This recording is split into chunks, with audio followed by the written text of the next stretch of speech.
الله عند ጊዜ ነብዩ መሐመድ አለይሂ ሰላቱ ወሰለም ልጃቸው ፋጢማን ጠሯትና እንዲህ አሏት ያ ፋጢማቱ ቢንቲ ሙሐመድ አሏት አንቺ የሙሐመድ ልጅ ሆንሽው ፋጢማ ልጄ ሆይ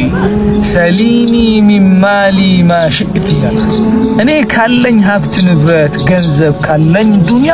የፈለግሽው የወደድሽው የተበቸሽን ነገር ደስ ያለሽን ነገር ጠይቅኝ አሏት አንቺ ለመስጠት እኔ አልሰስትም አሏት ወላኪን አሏት ነገር ግን አንቂዚ ነፍሰኪ ሚነና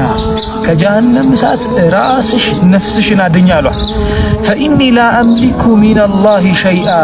ነገ የቂያም ቀን አላህ ዘንድ ቆመሽ ሒሳብ ከጀመርሽ በኋላ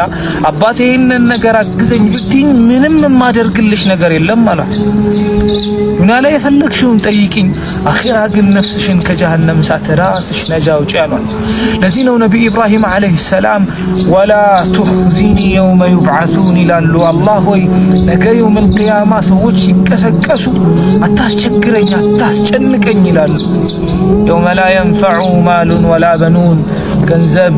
ልጆች ሰው ምናምን የሚባል ነገር በማይጠቅምበት ቀን እንዳልጨነቅብህ ጌታዬ ይላሉ ነብዩ ኢብራሂም